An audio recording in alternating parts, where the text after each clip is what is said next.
सबा का video number 2। Bank of Baroda जवाब तो देना ही होगा। कुछ 5-6 मिनट का वीडियो है। दूसरा वीडियो है सबा बहन का, पूरा देखिएगा।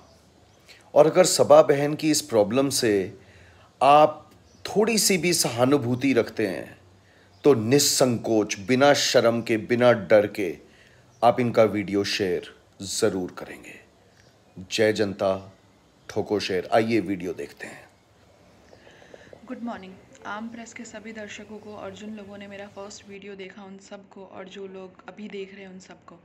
मेरा नाम सबा है। मैं थोड़ी सी अपने बारे में बता दूं। मैं दुबई से हूं और मैंने 31 अगस्त को एक वीडियो बनाई थी जो बैंक ऑफ बड़ौदा से कुछ सवाल करते हुए मिडिल क्लास फैमिलीज़ के बारे में और जिनके पैसे फ्रॉड होते हैं उनके बारे में, जिनमें से अनफॉर्चुनेटली मेरी एक फैमिली मेम्बर भी थी जिनके पैसे बैंक ऑफ बड़ौदा ने 8 सितंबर को 8 ट्रांजैक्शन के ज़रिया जो अननोन थे और हमें पता भी नहीं, 25,000 रुपये निकल जाते हैं रात के 8 से 9 के बीच में। और हमें एक OTP और एक अपडेट और एक डिडक्शन के मैसेज नहीं आते हैं। और 9 सितंबर को जब क्रेडिट के पैसे आते हैं, 238 रुपये कहीं से क्रेडिट होता है तो उसके पैसे आते हैं, तो उसके बारे में वो वीडियो था। अगर आप वो पहला वीडियो देंगे, मैं उसका लिंक शेयर कर दूँगी तो आपको डिटेल्स पता चल जाएगी। मैंने सिर्फ ब्रीफ दी कि मैं सेकंड वीडियो क्यों बना रही हूँ। मैंने बहुत सारी ईमेल्स की GM को, फिर MD को बैंक ऑफ बड़ौदा के, उसके बाद आम प्रेस के भी किए थी। मैंने उस ईमेल को रखा था CC में। उसके बाद मैंने उनके नोडल मैनेजर्स को किया था, कैलकाटा के जो नोडल मैनेजर है हमारे, उनको भी किया था। और बाकी और भी अथॉरिटी जो ब्रांच मैनेजर, एजेंसी मैनेजर, उनको भी CC रखा था मैंने। तो पहले 2 ईमेल्स के मुझे रिप्लाई आते हैं कि हम लोग इस मैटर को देख रहे हैं और आप प्लीज़ पेशेंस रखें। और हमारे रिलेटिव को फ़ोन भी किया जाता है डिटेलिंग के लिए, अकाउंट डिटेल क्या है आपके और कैसे क्या हुआ, उन्होंने वेरीफाई किया। उसके बाद मुझे उस ईमेल का कोई रिप्लाई नहीं आता। उसके बाद वेरिफिकेशन के बाद से और शायद जिनसे बात हुई थी हमारे रिलेटिव के फ़ोन पे, उनके थ्रू मुझे पता चलता है कि उन्होंने कहा कि नहीं, हम हमारे थ्रू ये फ्रॉड नहीं हुआ तो हम इसके रिस्पॉन्सिबल नहीं है और आपको ये अमाउंट बेयर करना पड़ेगा। तो मेरा सवाल अगेन बैंक ऑफ बड़ौदा से ये है कि क्या हम मिडिल क्लास लोग, आज एक मेरी फैमिली की बात नहीं है या किसी एक आम आदमी की बात नहीं है, ये पूरे पूरे कंट्री की बात है। एक नेशनलाइज बैंक होने के बाद आप एक प्रॉपर आंसर नहीं देते हो एक ईमेल का। और मुझे हंसी तो इस बात पे आई कि इतने बड़े नेशनलाइज बैंक का GM, जनरल मैनेजर जिसको बोलते हैं, इतने बड़े पोस्ट पे होने के बाद उसने एक वो हमारी चाइल्डिश वाली जैसी हरकत की। आपको याद होगा बचपन में अगर हम लोग किसी से बात नहीं करते या झगड़ा हो जाता है या किसी को अवॉइड करना चाहते हैं या किसी का रिस्पॉन्ड नहीं करना चाहते तो उसके उसके मैसेजेस को ब्लॉक कर देते। आज भी अक्सर लोग ऐसे व्हाट्सएप पे करते हैं। बट मुझे हंसी इस बात पे आई कि इतना बड़ा नेशनलाइज बैंक का मैनेजर होने के बाद उसने मेरे ईमेल को ब्लॉक कर दिया एक ईमेल के बाद।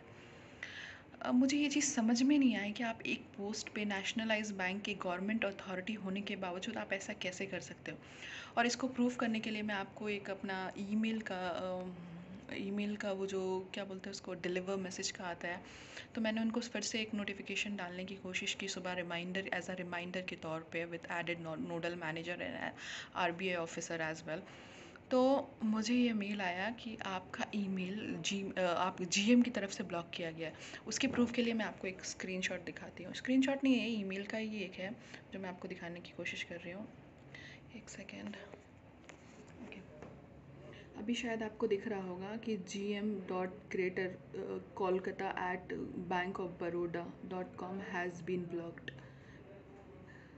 सी technical detail below for more information. ये आपको दिख रही होगी। तो क्या ये एक प्रॉपर वे था बैंक का रिप्लाई करने का? ट्विटर में तो बहुत आराम से बैंक ऑफ बड़ौदा ने रिप्लाई दे दिया कि हम लोग इस मैटर को देख रहे हैं, please don't worry about that. Robin sir ने मुझे वो ट्विटर की स्क्रीनशॉट भी। खैर, बात ये नहीं है कि पैसे मिल रहे हैं और नहीं मिल रहे हैं, बात ये है कि हम जैसे लोग, हम जैसे मिडिल क्लास लोग कितना सफ़र करेंगे और क्यों करेंगे। और क्या आप यकीन से कह सकते हैं कि आपके बैंक में जिनके भी अकाउंट्स हैं बैंक ऑफ बड़ौदा में या किसी नेशनलाइज्ड बैंक में या किसी प्राइवेट बैंक में, आप ये 100% यकीन से कर सकते हैं कि आपका पैसा सेफ़ है और आपके साथ ये फ्रॉड नहीं होगा जो हमारे साथ हुआ? या मुझे जितने लोगों ने कमेंट किया पहली वीडियो में, उनमें से मैक्सिमम लोगों ने मुझे यही कंप्लेन किया कि उनके किसी के 80,000, किसी के 20,000, किसी के 7,000, किसी के कुछ अमाउंट छोटा हो या बड़ा हो, बात अमाउंट की नहीं है। बट आज मैंने हिम्मत करके वीडियो बनाने की है। बहुत लोग तो बोलते ही नहीं हैं किसी को, या बहुत लोगों को प्रोसेस ही नहीं पता होता है क्या करना है और क्या नहीं करना है। मैं भी 100% श्योर नहीं हूँ कि मुझे पैसे वापस मिलने वाले या मेरी फैमिली को पैसे वापस मिलने वाले हैं या नहीं मिलने वाले। बट मैं अपनी तरफ से पूरी कोशिश कर रही हूँ कि उनकी हार्ड मनी उनको वापस मिले, क्योंकि एक सैलरी पर्सन की कमाई उनकी सैलरी ही होती है। और एक मंथ की सैलरी जाने का मतलब सिर्फ एक सैलरी पर्सन आदमी ही बता सकता है कि उसके घर के खर्चे कैसे चल रहे होंगे, या उसके बच्चों के स्कूल की फ़ीस कैसे दी जा रही होगी, या उनके पूरे महीने का खर्च कैसे चलने वाला है। ये सिर्फ उनको ही पता होगा जिनकी सैलरी एक महीने की फ्रॉड में चली जाती है, या जिनके पैसे गुम जाते हैं बैंक के लापरवाहियों की वजह से या बैंक की निग्लिजेंसी की वजह से। तो क्या बैंक ऑफ बड़ौदा अब एक डिसेंट बैंक होने के साबित करेगा खुद को, और ये मेरे इस वीडियो का जवाब देगा? Bank of Baroda, please respond, नहीं तो मैं तो रुकने वाली नहीं हूँ। जब तक आप ये नहीं देंगे, ये वीडियोस चलते रहेंगे। कितने बार आप मुझे निगलेक्ट करोगे? 1 बार, 2 बार, 10 बार? जवाब तो आपको एक ना एक दिन देना पड़ेगा। और सिर्फ ये मेरा मैटर नहीं है, अब ये पूरे हिंदुस्तान का मैटर हो गया है। और मैं गवर्नमेंट से भी ये दरख्वास्त करती हूँ कि हर बैंक की सिक्योरिटी को बढ़ाई जाए और हर बैंक से प्रॉपर ऑडिट करवा के ये देखी जाए कि ये फ्रॉड के पैसे एक्चुअली किसके अकाउंट में जाते हैं। फ्रॉड बैंक की तरफ से होता है, फ्रॉड साइबर सेल की तरफ से होता है, फ्रॉड लोगों की तरफ से होता है, या लोग इतने पावरफुल है साइबर वाले, या फिर जो भी लोग हैं जो इतने क्राइम करते हैं वो इतने पावरफुल है कि गवर्नमेंट उनके सामने कुछ नहीं कर सक रही है। गवर्नमेंट को पता ही नहीं चल रहा है कि लोग ऐसे फ्रॉडरी करके निकल जा रहे हैं। कोई तो जवाब देना बनता ही है।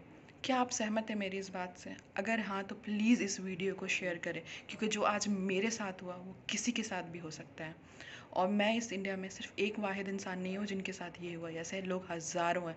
आई एम श्योर हर इंसान के रिलेटिव में, जान पहचान वालों में, दोस्ती में किसी न किसी के साथ तो ऐसा कभी ना कभी तो हुआ होगा। तो उन सब के लिए हमें एक साथ मिल के बैंक से जवाब मांगना होगा, और हम जवाब मांगेंगे। रॉबिन सर, आप देखें इस वीडियो के साथ अब आपको क्या करना है। Thank you.